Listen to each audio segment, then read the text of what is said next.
Today, we are speaking with the owner of Life and Family Counselling, who has over 25 years of experience in her field. She has a warm, compassionate, and no-nonsense approach to therapy, and she is not afraid to tell you who and what is more of the problem. She has been registered with the College of Registered Psychotherapists of Ontario since 2015. In addition to her practical experience, her competencies include a Master's of Science in Psychology with a specialist in mental health from the University of Liverpool. She is trained in Cognitive Behaviour Therapy from OISE, the University of Toronto, and she is certified in Marriage and Family Counselling from the University of Guelph. In just a matter of a few short weeks, she will also graduate and receive her doctorate in psychology. As an active participant in her community and a strong advocate for changing the stigma around mental health, she uses her social media influence and platform to promote personal empowerment and how we see relationships. Now, I would like to introduce you to Mary Marano. I'm really excited about today's episode. Thank you again for joining us, and I want to introduce everyone to Mary. Hi there.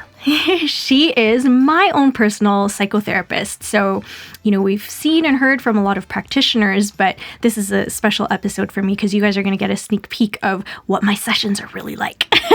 So no pressure for me, right? No pressure. But first, we're going to get to know Mary a little bit. We're going to go through some of our fun rapid fire questions. Netflix account, owner steal. Steal. From who? My daughter. Sorry, Julia. What a great daughter. Book or podcast? Books. We lost one today.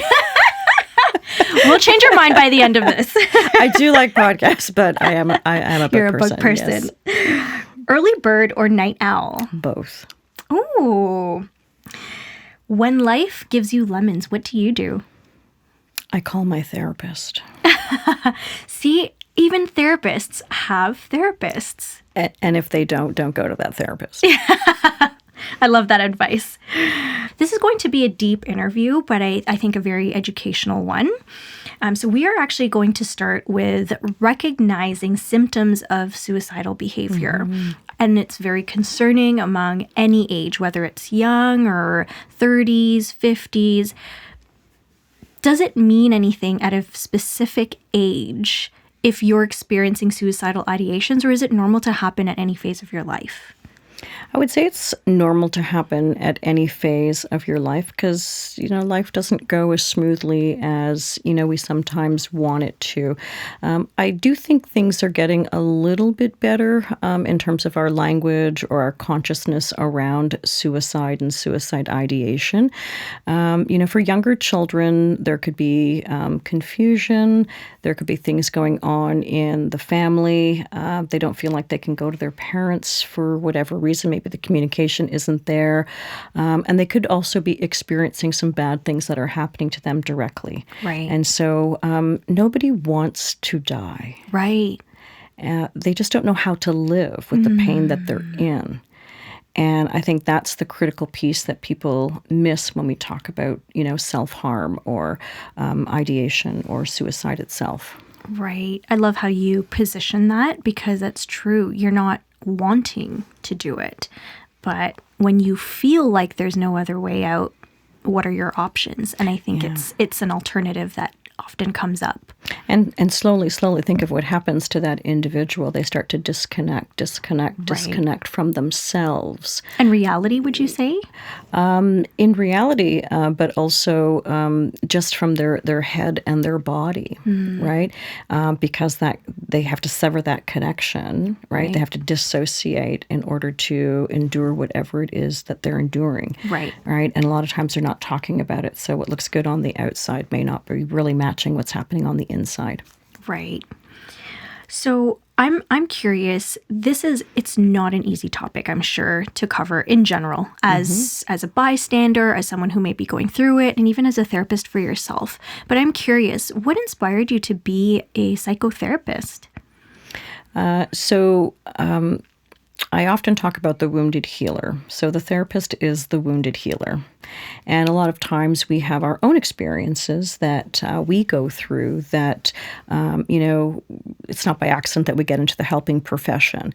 One of the things that is really important, though, is you can't be a therapist and be wounded or impaired and help other people. So what we learn to do is to take our wounds and use them as assets as we come into a therapy situation. And that's sort of been my experience. And I've always been, from a young age, someone who has had wisdom beyond her years, growing up in a family of dysfunction, a family that experienced a lot of rage.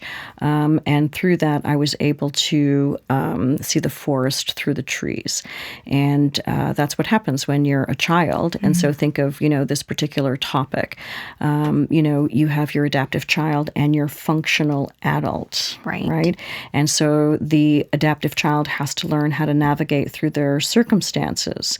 And so depending on what's happening in family life, if they've ever experienced any adverse childhood experiences, they have to figure out how to keep themselves safe. Right. And do you feel that it's, in terms of the trajectory of your life and becoming a successful psychotherapist, essentially it sounds like you go through an experience, you recover, you learn from it, and then you share that knowledge and you grow with all the experience that you've had, not only in your personal life, but with the clients that you attain over the years. Is that kind of the path that it looks like for a psychotherapist, for anyone who might be interested in becoming a psychotherapist? It can. It's, my path hasn't been very traditional. And again, it's improving today, but therapist self-disclosure is actually very taboo in, a therapy setting. Right. And so, obviously it can't be therapist self-disclosure inappropriately where the session becomes about the therapist. But I do believe my success is in part because I am a huge believer in therapist self-disclosure that's appropriate with her clients. Right. Because I think that it demystifies the therapist, and it takes out the power imbalance between the therapist and the client when they do come into a session, and I become relatable. I was just about to say that was my very first experience with you. It made me feel like you're human too. You can understand me on a different level other than, some of the other therapists who I've met. I have no idea, no background or inkling as to what they might be going through, if they can even understand what I'm going through. So for me as a client, it actually makes it very comforting. Well, I really appreciate that. And in my community, I'm known as everybody's friendapist. So, friendapist. That's a new one. Yeah, I love which that. I love, right? Because it really does feel like, we can have a cup of coffee together, as we're sharing, and it just feels warm and safe when, we're in that environment together. Yes, I would agree. And I have to say that and this is not to knock any of my former therapists, but it was very, very easy for me to open up with you and be vulnerable because of that warmth. So, if there is anyone who is looking for a psychotherapist, I think that's kind of one of the strengths that you have, Mary. And for me, that's why you stand out as a therapist from my perspective. I appreciate that. I have a tear coming out. Oh. Okay, the goal is to make Mary cry a lot today. No, that's also kidding. taboo. Do therapists cry? Like in session or like in general as a human being? Yes. Either. I'm not going to lie. I have been brought to tears. Not tears like blubbering tears, but definitely my eyes well up and, and I call it out when I'm, with the person. I say, oh my gosh, I'm supposed to make the therapist cry. Or because somebody's like, there's so many stories that, I hear that how can I not, feel that empathy and compassion. Agreed. And so it does show up in session and, and I don't try to hide that because I think it's really important. I agree. And you're human. Yeah. So I would like a human therapist. Yeah. Thank you for sharing that and for being vulnerable. How long have you been in this field? So in private practice, I have been now 10 years, 5 years in the location that I'm at. I did start out in my home office as I was doing my case studies for school. Okay. And funny story, it was, unfinished basement. I had a little room on the side. And then after a period of time, you get to start charging clients. So I was charging $25 at the time in my home office because we weren't allowed to charge anymore. And then all of my clients after my case studies wanted to stay on as actual clients, which I thought was very lovely. And I was so proud.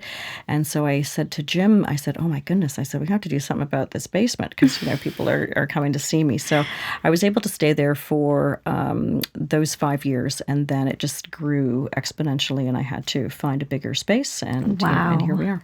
Congratulations. Thank I you. actually didn't know that about your story, but now I feel extra proud.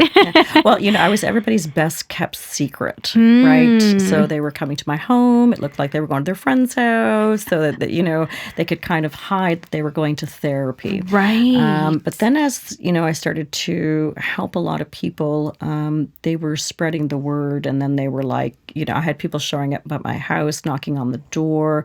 I worked with a lot of families and their children struggled with addictions. And then when I started to see their children, because they wouldn't go anywhere else, because it was in my home, I think they felt a little more comfortable to come there and then to help them through their addictions, to get them emotionally sober and physically sober.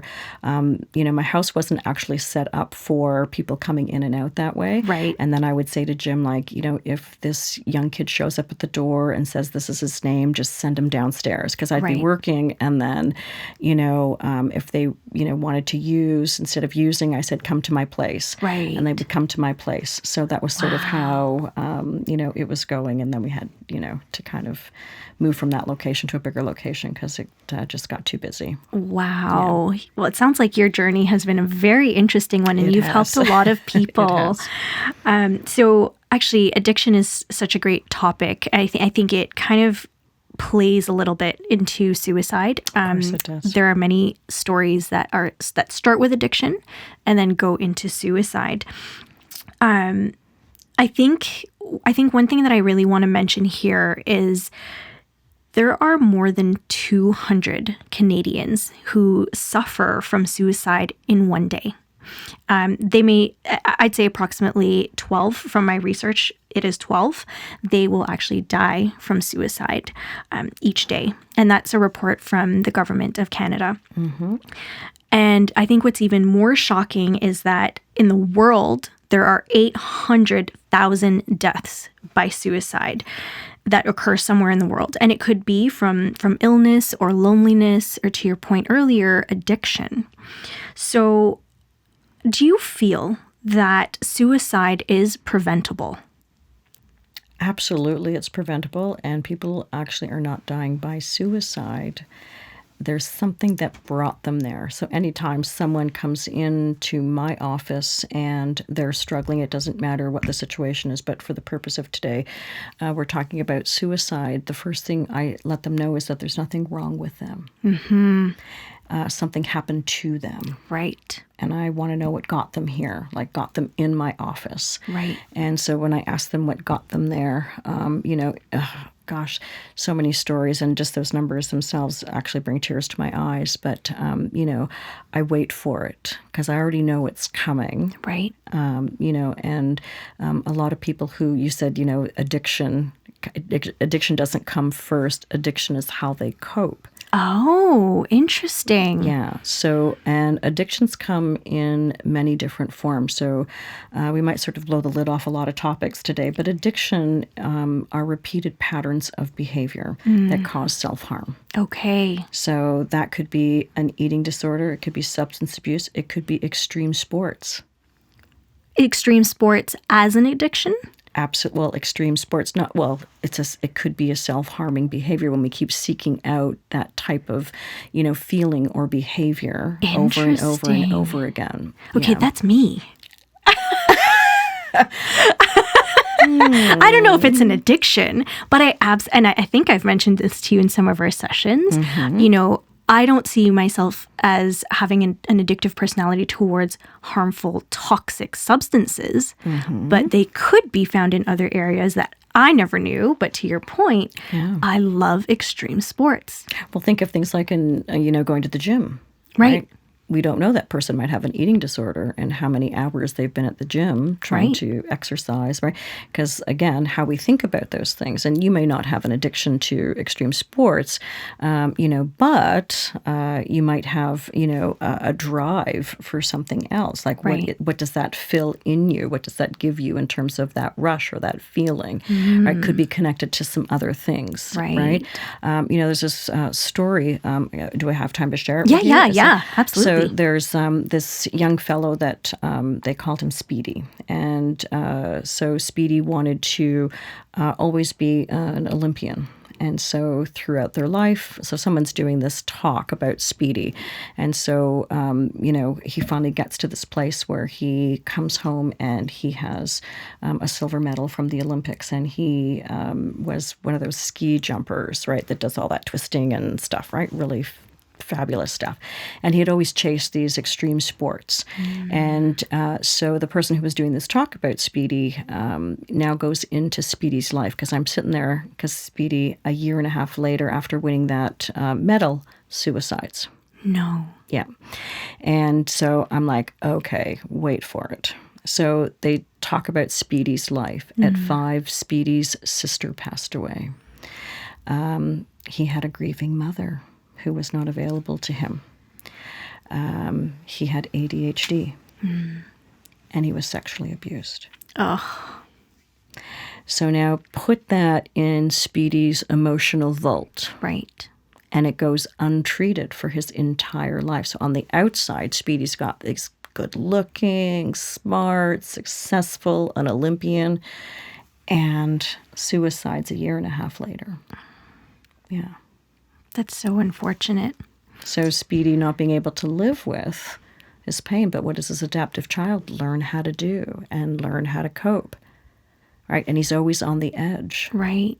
And I assume that is there kind of this adrenaline rush or hormonal impact that the sport actually has that fulfills a gap at times?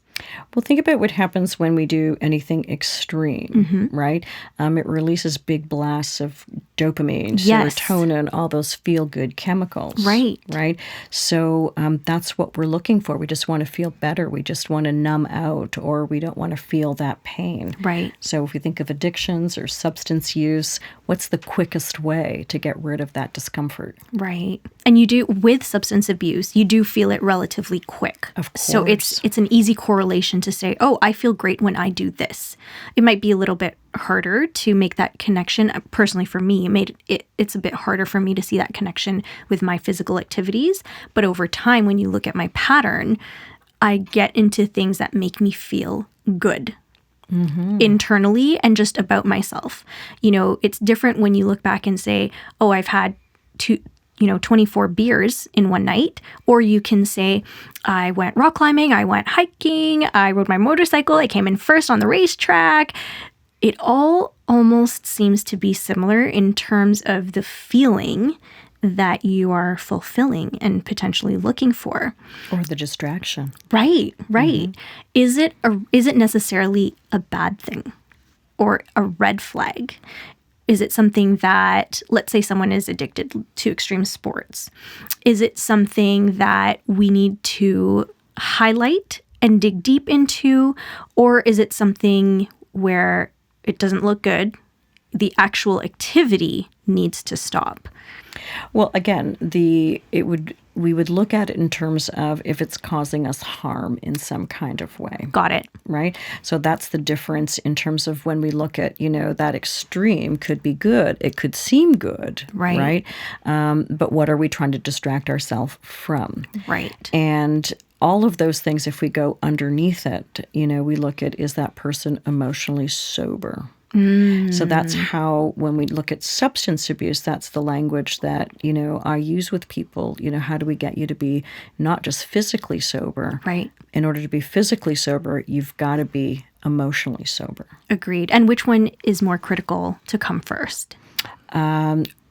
Well, or is it a chicken and the egg kind of it's situation? a kind of situation like that, absolutely, because you're going to continue to feel discomfort throughout your life. Right. Right? So it's learning how to feel that discomfort. So imagine this is discomfort, right? And so as we continue to expose people to their discomfort, discomfort, discomfort, discomfort, discomfort, until it fades deeper into the background. So when that discomfort comes up, we know what it's connected to, and we don't have to be afraid of it. Right. Yeah. And that's what I teach people, how to, let your feelings, actually, I know it sounds a little cheesy, but be your friend and not there to hurt you, but help you.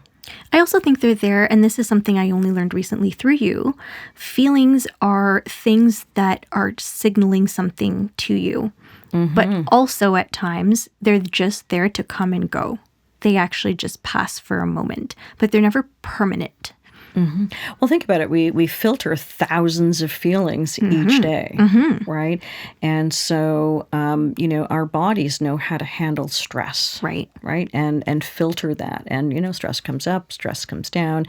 And if we don't pay attention to those stress levels or the things that are packed away in our emotional vault, then what do you think is going to happen, right? The moment that discomfort shows up, that vault door could, open a little bit, or it could swing open really fast and create a lot of discomfort for especially someone who's experienced, crisis or, trauma, or is dealing with, post-traumatic stress and those types of things.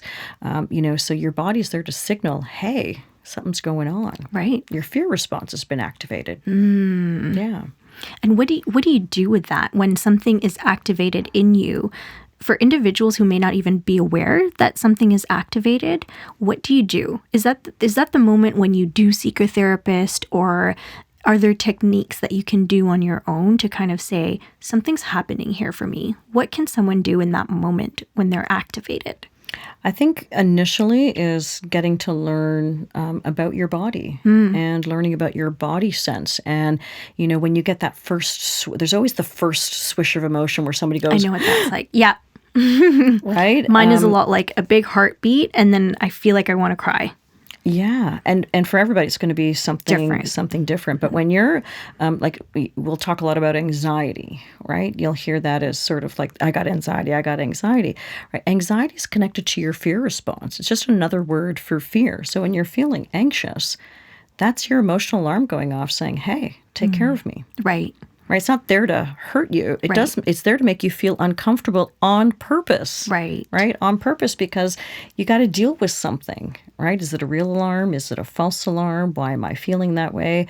And if something does become, something you can't deal with, right, or starting to interrupt your daily life or the activities that you are used to doing, then absolutely go out and, interview your therapist. Right. Yes. A lot of people offer free consultations. You don't have to just, point your finger and just pick the first person, interview a few so you know what they offer. And if you actually connect with that person, does it feel safe? Does it feel warm? Do you feel like you can, open up and, be vulnerable with that person? Right. Because you'd be doing that work, hopefully, for a period of time. Right. And how about in the short term? So while you're looking for a therapist, but you're constantly being activated, are there any techniques that you can do at home to calm yourself?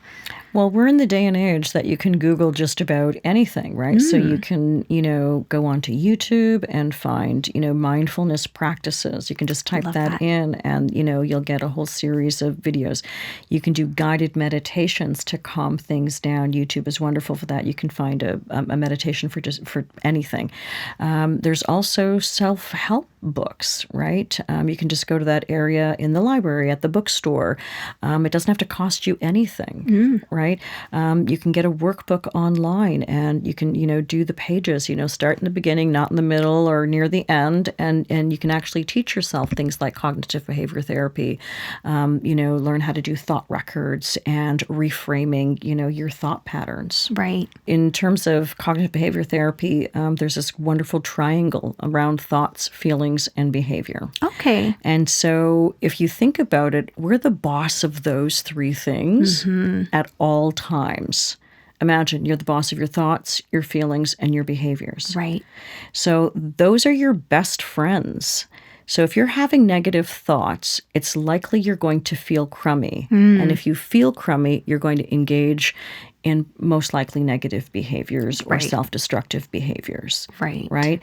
And if you're feeling crummy, now listen to this, you feel what you think.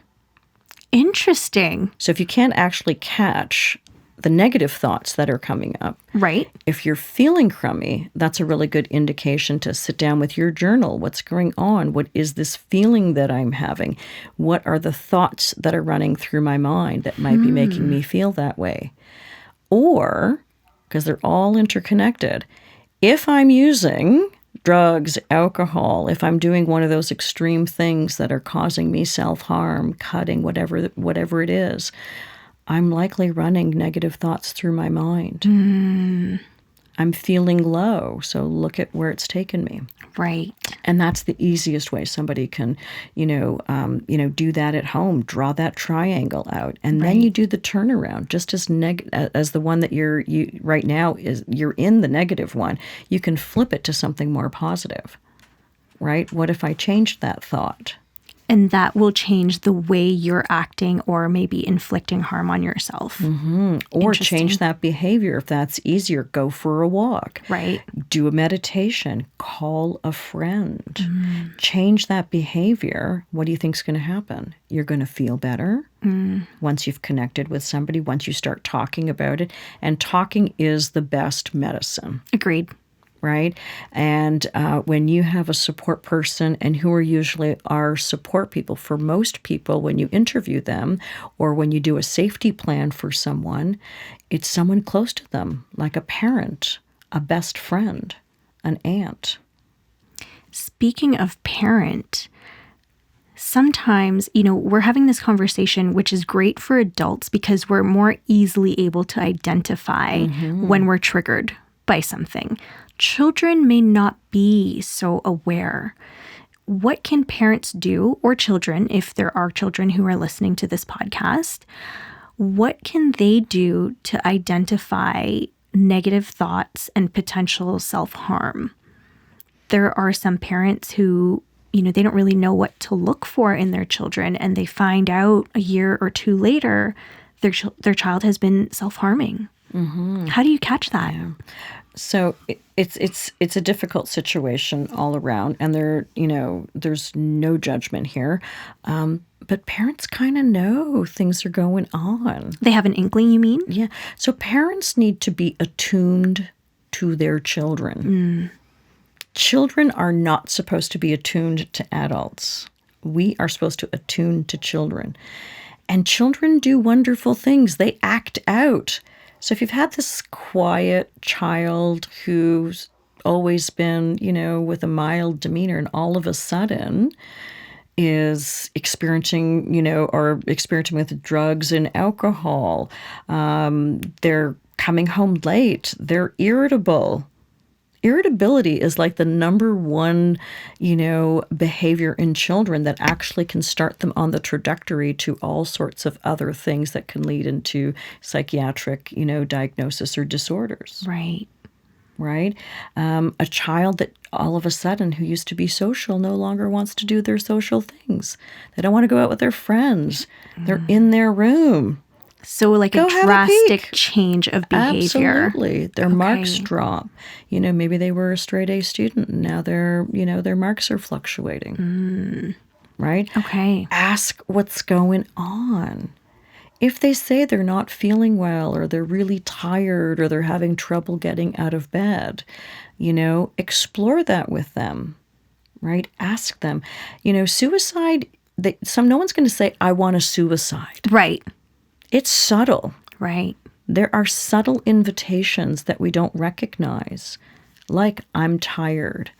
I don't want to do this anymore. Right? It's really hard. So those invitations, right, they've kind of jumped into what we call the river of suicide when you start to hear those things, right? So you want to ask people directly, are you thinking of suicide? Is that what you're talking about? You'll get really interesting answers. You'll either get a long pause. Right. right? So you know the thoughts have been there. I see. Or you might jolt somebody like, no, no, no, no, no, that's not what I'm thinking, but I'm having a really rough time, and they want to talk about it, right? Or someone might say, well, yeah, I've been having those thoughts. Do you think the person who might be having those thoughts would be honest a majority of the time, especially if it's a child?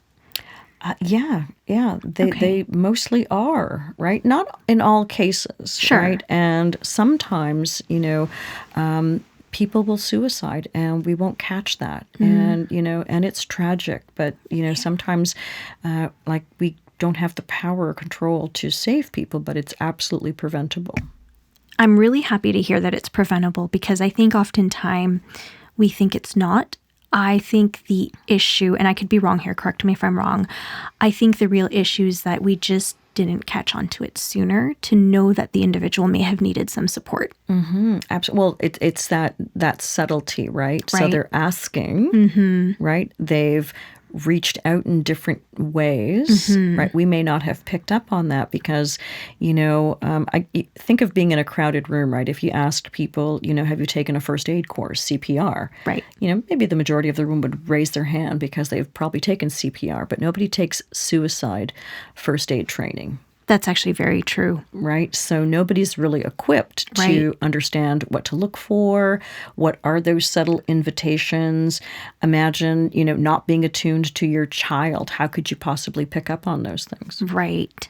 And how do children even learn that it might be an option? I know a lot of children, I'd say early teens, I've heard from a lot of teachers and even therapists that there are a large population of children who self-harm. Where do they learn the behavior? It's interesting. I know people are going to be mad at me, but they learn self-harming behaviors a lot of times from things that they're growing up with at home. So they're exposed to it. They may be exposed to it. They may be exposed socially. Maybe they're hearing things from their friends. They're not sheltered through social media, right? So they have access all the time. Right. You can take an eating disorder, for instance, right? If we have a parent who is looking at themselves in a particular way, who has a poor self-image, who lacks confidence, who says, am I fat? Right? Does this look good? Like children, remember that adaptive child? They pick up. Right. They're watching, they're observing, they may be hearing things, so they're exposed. Even if we're not talking about things, we're talking about things. Okay. This is your therapy in a box. Yay! Some people may not take to medication well. Other people may not think they're there yet. They're just not ready to explore that. They might not even be ready to talk to a therapist yet. This is your package called Therapy in a Box.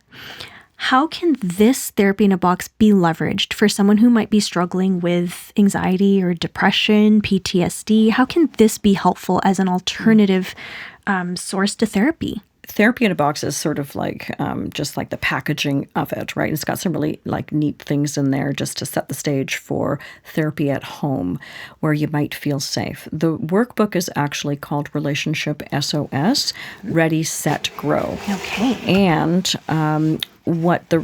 so the contents in the workbook are from all of the people that I've worked with over the years. Wow. People who have said, I want to take you home. I wish, you could, talk to my partner for me. So for people who have never been to therapy before, you can use this as sort of the stepping stone to kind of get your feet wet, to understand about, your early experiences and it moves you into your present day. It's got practical tips and tools. And for people who have been to therapy before, they can take this workbook and they can actually bring themselves to much deeper levels of healing and understanding. So it works both ways. It actually comes with a set of videos as well that, personal videos from me that you can use to work with the workbook at the same time. So it's a really great combination. I love that. I just love that it's just another tool that you can pull out when you need. There are days when I'm like, It's 3 a.m. I feel distraught. I want to call Mary, but I understand that you are human. You have a life. You have a schedule. I sleep at 3 a.m, by the way. Yes. Note to self, I can call her. But this is such a great tool that I am very excited to add to my toolkit. Excellent. So thank you. Thank you. And where can individuals find this therapy in a box? So right now you can get it through the clinic, Life and Family Counselling, and it'll also be up on my website, lifeandfamilycounseling.com. And so if you I'm usually all over the place, or you can find me on Instagram at Life and Family Counseling. And just click in the bio and you'll find the link to the workbook. Perfect. Well, thank you so much for sharing all this great knowledge with us. I really hope that some of our listeners have found a little bit of comfort in this episode. And hopefully, if they've never thought of seeing a therapist before, Mary is an option and available. If this episode resonated with you, please feel free to reach out to either myself or Mary directly. But you are not alone. And I think that's one important message that I really want to leave our listeners with. Is there anything that you'd like to leave a message for our listeners? Yeah, no, talking is the best medicine. And if that can be your takeaway from, this episode, then we've done our job. Awesome. Mm-hmm. So stay tuned, because in a few weeks' time, we will actually be meeting Mary again to talk about relationships. So there's a relationship SOS in here, and we're going to dive deeper into that in a future episode. So stay tuned. And thanks for listening. Thank you.